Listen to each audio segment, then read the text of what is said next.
તો સાહેબ હવે આજે આ ખાતરના બાબતમાં રજૂઆત કરવાની છે. તમે તાલુકા પુરવઠા અધિકારી છો, એટલે આ તાલુકાની અંદર તમામ પ્રકારના પુરવઠાનું નિયમન નિયંત્રણ કરવું એ તમારી જવાબદારીમાં આવે છે.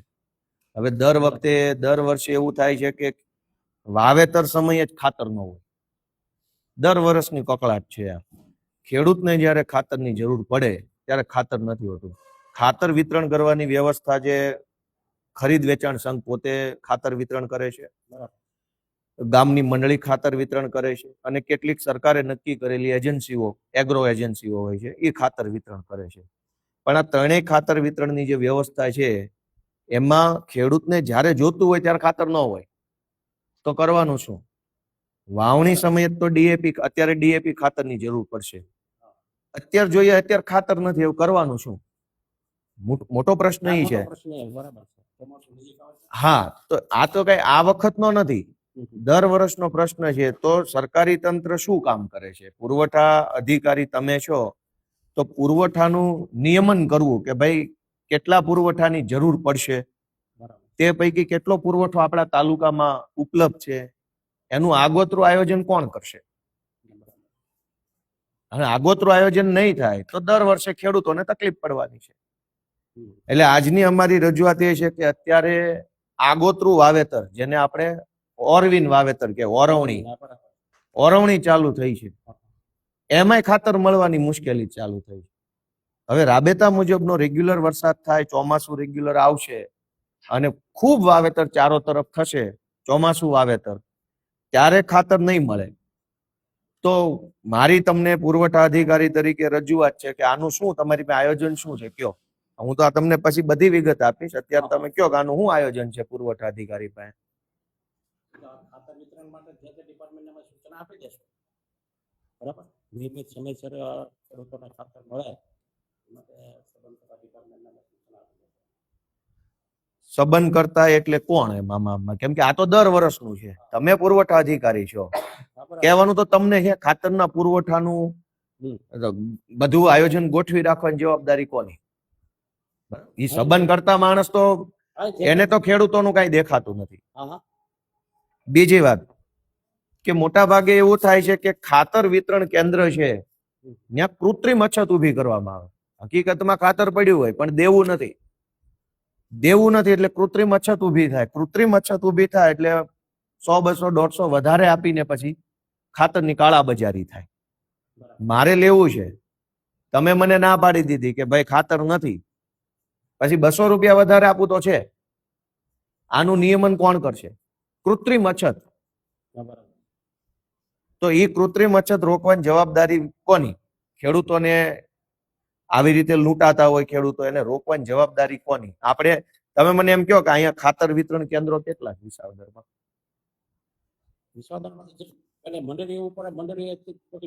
કુલ એનું કઈક તમારી પાસે રજીસ્ટર નહીં હોય? પુરવઠો તો ખરો ને?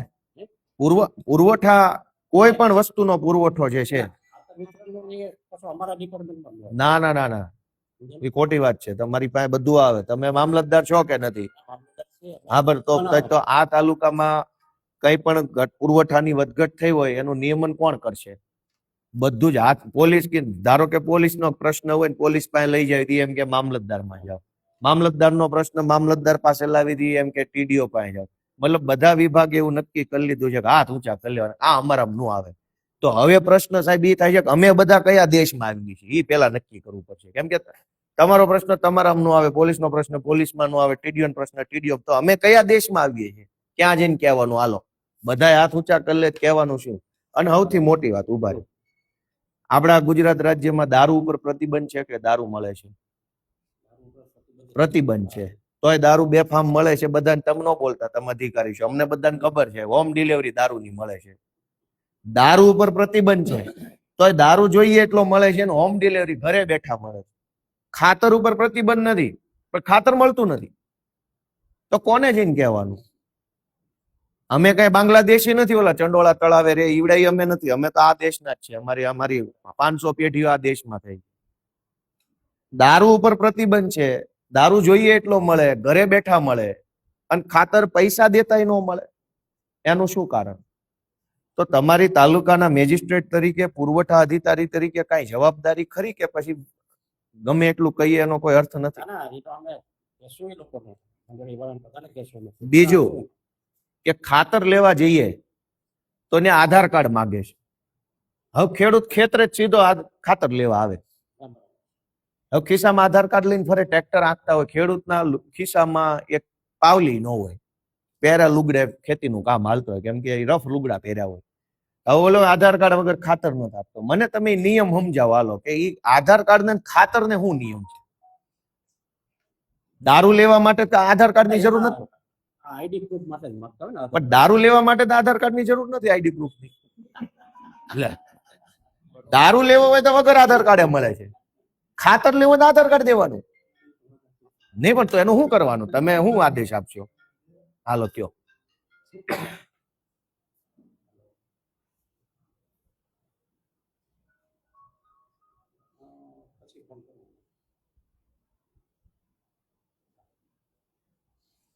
સાહેબ, ખાતર માટે આધાર કાર્ડ ને ખાતર ને હું આઈડેન્ટિટી પ્રૂફ ની શું કામ? ખાતરમાં શું જરૂર છે?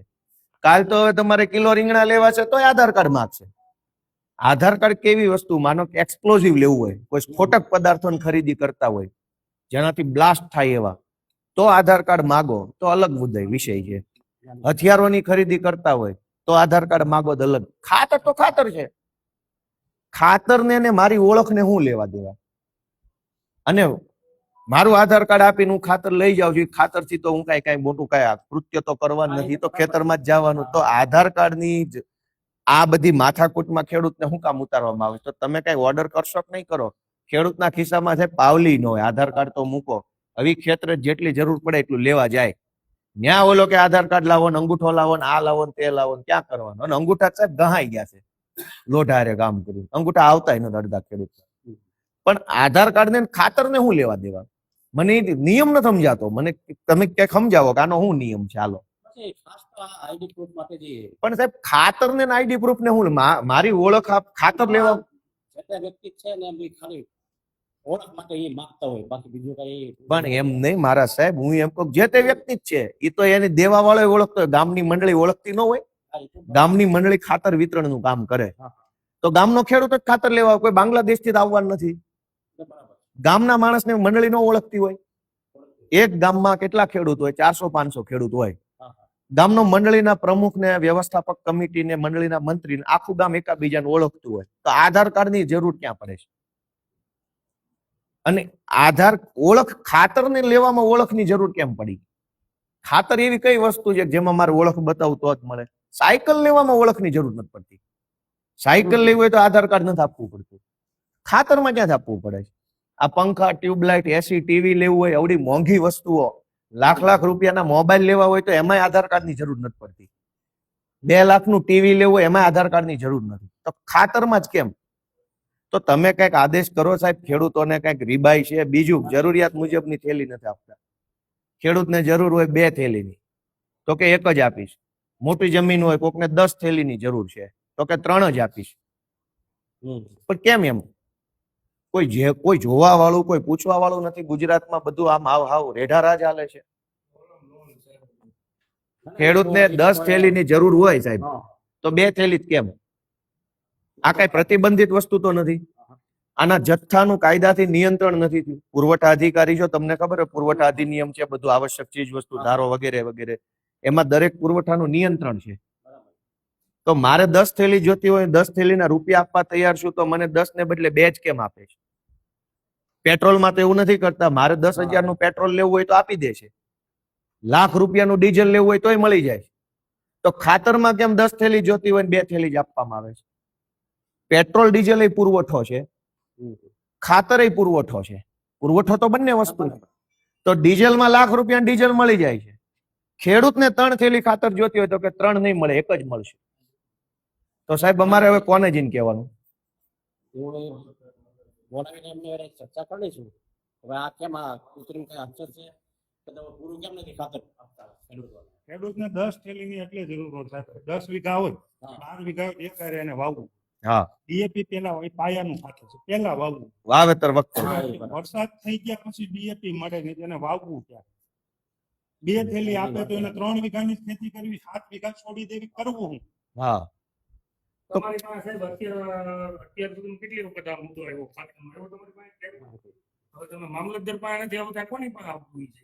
આ તો ક્યાં આપણે ક્યાં આવી છે એ પેલા પ્રશ્ન કરો. ભારતમાં આવી છે કે આપણે વિદેશમાં આવીએ છીએ? સાહેબને જ ખબર નથી ખાતરની એજન્સી ક્યાં છે. ના, ના, એને ખબર જ નથી. એવું સાહેબ, એક નથી. મોટો પ્રશ્ન બીજો છે કે જબરજસ્તી યુરિયાની સાથે નેનોની બોટલ આપે છે. હા એ ખેડૂતોને પીવાની શું કરવાની? એની જરૂર જ નથી. ખાતર લઈએ હમ, હમ. તો નેનો યુરિયા, નેનો ડીએપી એવા નેનો એટલે લિક્વિડ ખાતર સરકારે બનાવ્યા છે. તમે મને એમ કહો કે મારે જે માલ લેવો હોય એ જ લેવાનો, તમે જબરજસ્તી આપો એ લેવાનો હોય. એક થેલી ખાતરની લે ખેડૂત, તો તમારે જે લેવો હોય એ તમને પણ તો તમે શું કરશો? હાલો નેનો નો લે તો ખાતર નો 600 રૂપિયાની નેનો ફરજિયાત લેવો. 600 રૂપિયાનો કારણ વગરનો ખર્ચો છે. એક થેલી યુરિયા લીધું હોય તો એની હારે એક બાટલો 600 વાળો લિક્વિડ યુરિયાનો ફરજિયાત પકડાવે છે. અને 600 વાળો બાટલો ન લ્યો તો યુરિયાની થેલી આપતા નથી. તો કરવાનું શું? હાલો કયો, ક્યાં જઈને કહેવાનું? બાંગ્લાદેશી છે, બાંગ્લાદેશ ત્યાં અમદાવાદ આવી ગયા ત્યાં સુધી કોઈને વાંધો નથી. અમે એક વળી ખાતર માગવી તો આખું સરકારી તંત્રને તકલીફ પડી જાય છે. બાંગ્લાદેશીને આ ગુજરાતમાં ઉપાધિ નથી, એને ચંડોળા તળાવ ઉપર મોજથી રહે છે. અમારે ક્યાં જવાનું? હાલો, અમારે બાંગ્લાદેશ ન જવાય તો આ આપણા દેશના, આપણા રાજ્યના નાગરિકો છે એની વાત સાંભળતું નથી કોઈ. આ જોઈએ ત્યારે ખાતર ન મળે, પેલા તો યુરિયા ન મળે ને ડીએપી ન મળે. થોડું ઘણું જેટલું જોતું હોય એટલું ન મળે. 10 થેલી જોતી હોય 2 આપે, 2 જોતી હોય 1 આપે. એમાં વળી આધાર કાર્ડ, એમાં વળી નેનોનો બાટલો. હવે ખેતી કરવી કે ઝાડવે ટીંગાઈ જવું છે? તમે માર્ગદર્શન આપો. શું કરવું? ખેતી કરવી કે લટકી જવું? હું વાત કરીશ એ લોકોને કે વાત નહીં સાહેબ, આમ લેખિતમાં આદેશ કરો. જો મેં આમાં લખીને આપ્યું છે કે જરૂરિયાતના પ્રમાણમાં ખાતરનો પૂરતો પુરવઠો ઉપલબ્ધ કરી રાખવા માટે સંબંધિત વિતરકોને પુરવઠા અધિકારી તરીકે, મામલતદાર તરીકે યોગ્ય આદેશ લેખિતમાં આપો. ખાતર વિતરણ કેન્દ્ર ઉપર ખાતરની કાળાબજારી ન થાય અને કૃત્રિમ અછત ઊભી ન થાય એના માટે કડક સુપરવિઝન રાખો અને એની નોંધ રાખો. ખાતરની સાથે સાથે જબરજસ્તીથી નેનો ખાતરની બોટલનું વેચાણ જે કરવામાં આવે છે ગેરકાયદેસરનું છે, એના માટે લેખિત આદેશ કરો. આ 3 મુદ્દાની રજૂઆત છે. આધાર કાર્ડ વાળી રજૂઆત મેં મૌખિક કરી છે. આ બાબતે તમે લેખિત આદેશ કરો એવી અમારી માંગણી છે. આ ઓછી કોપી છે, આમાં લઈને અમને સહી કરી દે. બીજા કોઈ ખેડૂતોએ કઈ કહેવું હોય સાહેબ ને ધ્યાન દોરો. સાહેબ, તમારે તો પેલા સરકારમાં રજૂઆત કરવી પડે અને આ ખાતર કંપની છે ને એને રજૂઆત કરો. આવડા એજન્સી વાળાને કે કાંઈ નથી થવાનું. ના, ના, સરકારમાં તો બધું તમારે સરકારને તો ખેડૂત પરેશાન છે. આપનું જે આવેદન પત્ર છે સરકારમાં જ મોકલશો અમે, પણ છતાં આ લોકોને સૂચના આપી દેશો. ઈ તમને કહે કે કંપનીમાં જ નથી આવતું, ત્યાંથી કહે તમે એનો જવાબ ઈ જ આપો. આ તો સાહેબ બધા ગોઠણેથી જવાબ છે. કાગળિયા ઉડાઉડ કરે છે બધા. હું તમને આપું ને તમે ઓલાને આપો ને ઓલાને આપે, ખાતર નહીં મળે. કાગળિયા ચારે બાજુ ઉડશે, ખાતર નહીં મળે. આ બંધ નહીં થાય. અમે તો થાકી ગયા આવેદન પત્રો આપીને, પણ હવે શું કરવાનું? અત્યારે ઓરવવાનું ચાલુ થઈ ગયું ધામેધામ. આ વરસાદ પડ્યો એટલે લોકોએ વાવી દીધું. હવે ડીએપી નથી, ડીએપી વગર વાવણી થાય. હા હા, એ તો બરાબર. અમારા ગામમાં 100 ખેડૂત રાહ જોઈને બેઠા છે કે ડીએપી ક્યારે આવે. હા ખેડૂત ન મળે, આપણે મેપો ફોન કરે તો એની વાડીએ પૂછી જાય રિક્ષા. હા, અમુક માથાભારે માણસોને ઘરે આવીને આપી જાય. દારૂની બોટલ કેમ હોમ ડિલિવરી થાય? ભાજપનો નેતા તો વાડીએ પૂછી જાય, ખટારા ભરાય. ભાજપ વાળાને મળી જાય છે, આમ ખેડૂતોને નથી મળતું. દારૂની બોટલ એમ્બ્યુલન્સમાં ભરે આવો. શું કરવાનું કયો? આધાર કાર્ડ તો સાહેબ એ તમારે લેખિત આદેશ આપવો પડશે. હું તમને આધાર કાર્ડ ને ખાતર ને કાંઈ લેવા દેવા નથી. ડીઝલ લેતી વખતે આધાર કાર્ડ આપવું પડે છે, તો ખાતરમાં કેમ? ડીઝલ પુરવઠો છે, ખાતર પુરવઠો છે, પેટ્રોલ પુરવઠો છે, કેરોસીન પુરવઠો. આધાર કાર્ડ કેમ? ઘઉં, ચોખા, ચણા, જણસ લેવામાં આધાર કાર્ડ નથી, ડુંગળીમાં આધાર કાર્ડ નથી, બટાકામાં નથી. બધું જ પુરવઠો છે, બધું જ કાયદામાં લખેલું છે. આધાર કાર્ડ ને ખાતર ને હું લેવા દેવા? મને સમજાતું નથી. મારી ઓળખ ને મારે શું કામ આપવાની? કે બાંગ્લાદેશી આવીને ખાતર લઈ જવાના છે અને ગામનો ખેડૂત છે ખાતર નહીં લેતો? ઓળખની જરૂર શું પડે છે ખાતરમાં? ખાતર કઈ બંદૂક તો છે નહીં કે કોને આપી એનું ધ્યાન રાખવું પડે. અને તમારી પાસે કઈ રેકોર્ડ નથી કે કેટલા કેટલા લોકો ગામમાં ખાતર વેચે, એ તમને ખબર નથી. તો પછી આધાર કાર્ડ નો અર્થ શું? એ લઈને ક્યાં આપે છે? હાલો તમે મને કહો. આધાર કાર્ડ ખાતર વિતરણ કરતી કંપની જે છે, સહકારી મંડળી અને સંઘ, એ કઈ સરકારી તો છે નહીં. તો એ આધાર કાર્ડ લઈને કોને આપે છે? ક્યાં તો મામલતદારમાં જમા કરાવતા હોય તો સરકારી થઈ ગયું, પ્રાંતમાં જમા કરાવતા હોય તો સરકારી થઈ ગયું. એ પોતે તો કઈ ઓથોરાઇઝ છે નહીં. તો આધાર કાર્ડ શું કામ લે છે અને ક્યાં આપે છે? પછી અમારા આધાર કાર્ડ ઉપર લોન લઈ લેશે તો કોની જવાબદારી? ખેડૂતનું આધાર કાર્ડ લીધું, અંગૂઠો લીધો અને 2 લાખની લોન ઉઠાઈ લેશે તો કોની જવાબદારી? તો તમે સાહેબ આમાં લેખિત આદેશ કરો, તાત્કાલિક અર્જન્ટ છે, બધું ખેડૂતો પર જરાક રહેમ કરો, એવી મારી લાગણી છે. લે આપ સાહેબને એક આવેદન કરો.